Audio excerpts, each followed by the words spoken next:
for major government reform. There should be no doubt about that. That was on the campaign. The president spoke about that at every rally. The people voted for major government reform, and that's what people are going to get. They're going to get what they voted for. Something of an odd scene in the Oval Office. The world's wealthiest man there, standing at the right hand of the world's most powerful man, Donald Trump and Elon Musk, appearing together to defend their slash-and-burn approach to the federal government. That effort, led by Musk's so-called Department of Government Efficiency, DOGE, has already resulted in massive cuts to multiple agencies and is now preparing to lay off perhaps hundreds of thousands of federal workers. We have this unelected, fourth unconstitutional branch of government, which is the bureaucracy, which has, in a lot of ways, currently more power than any elected representative. And this is not something that people want. You might have mentioned he's not elected either. Yesterday's photo app also functioning as a display of unity in the face of quite public questions over whether the two men's egos can exist peacefully. President Trump's position, sitting behind the Resolute desk, seemingly a rebuke to the new Time magazine cover, which depicted Musk himself in that chair.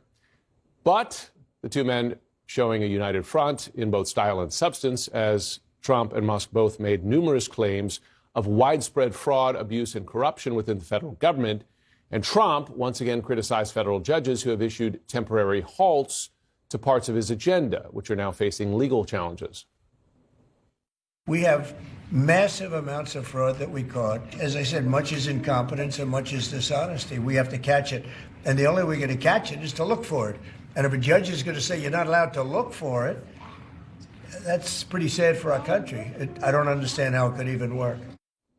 Joining me now to discuss is Representative Greg Landsman, Democrat of Ohio, and member of the House Energy and Commerce Committee. Congressman, thanks so much for taking time this morning. Thanks for having me. Now Trump and Musk have painted quite a broad brush in terms of calling spending corruption, even when it's not corruption, right? That's, some of it appears to be just spending they don't like. But they have enormous amount of power here. I wonder, do Democrats have a plan to slow any of this down, or are you, as the party, effectively leaving it to the courts? Well, there's a couple things. One is the Congress is supposed to step up and check the executive. That's that's how the Constitution was set up, and so public opinion has to shift. And Democrats are going to, obviously play a role in shifting public opinion to make sure that people understand what's going on here, so that they start to call their Republican members of Congress, because they're in charge of the United States Congress, and Congress is supposed to check the executive and put guardrails in place. But what you're seeing in Elon Musk is not just the world's richest man, but he is trying to become the first trillionaire ever. And he has, by being empowered by Trump, hacked into our data system, hacked into our payment systems, and is purging the federal government. He stands to make so much money. He already has made, billions, tens of billions of dollars on federal contracts, and the markets know this.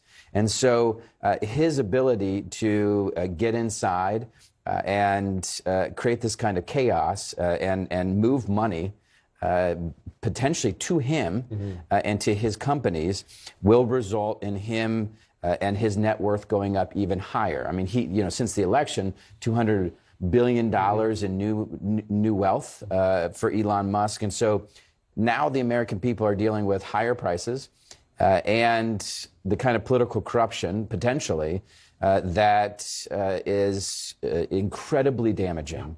And so, for Democrats, they have to be, or we have to be, very clear about what's happening. One thing he hasn't, at least I'm not aware of it, is looked at to see if any of his large federal contracts involve wasteful spending. We'll see if that ends up one of his targets as well. I want to turn to Russia's war on Ukraine, because the president said, in light of the release of Mark Fogel, that could be a sign of good faith that might lead to some progress in negotiations over ending the war. You have met with a bipartisan group of members of Congress on Ukraine, and as you know, and as folks watching may know, there are many Republicans who are quite vocal supporters, or have been, of Ukraine. Are they confident? Is that group, that bipartisan group, confident that President Trump is going to stand for a just resolution of the war from the perspective of Ukrainians? No, I don't think so. I mean, that's my sense, so I'm not speaking for anyone else. But, the folks that we met with were members of the parliament in Ukraine, and they talked about the strategic positions that Russia has taken, how valuable that land is in terms of minerals and resources, and what's going to happen to that land. They also talked about the tens of thousands of children that have been taken from them. Yeah. And now those children are in the custody of, in some instances, Russian oligarchs. It's a kidnapping.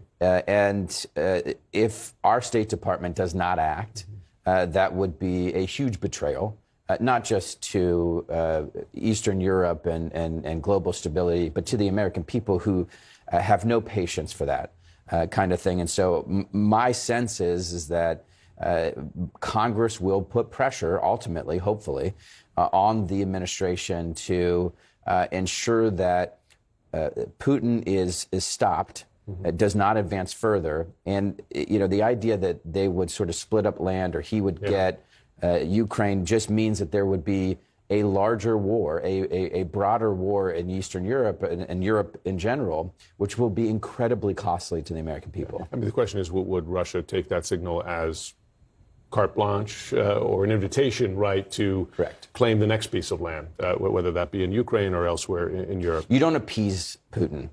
That is not a path to go down. We did that before in the 40s and the late 30s where we tried to appease Hitler.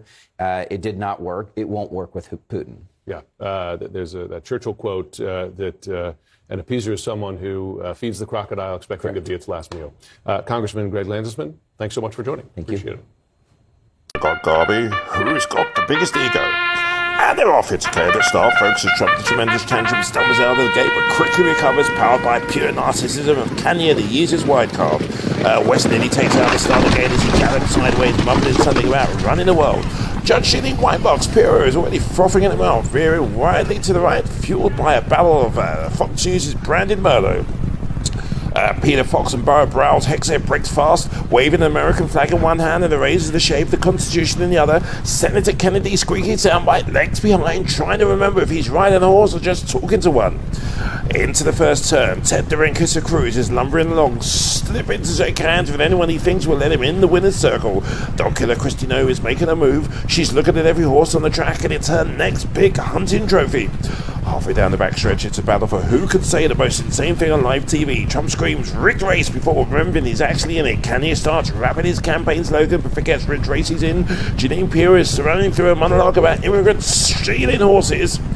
Here comes Sean the Duffy Dope. He's been training, but just realised Fox News is watching, so he picks up the pace, yelling, "Woke policies are killing America" at every turn. Final turn, a stretch run. Trump is up by nose. Cruz is gasping, sweating, and trying to hitch a ride on Trump's saddle. Christy No is eyeing the competition like they're stray dogs. Should someone tell her this isn't a hunting grounds?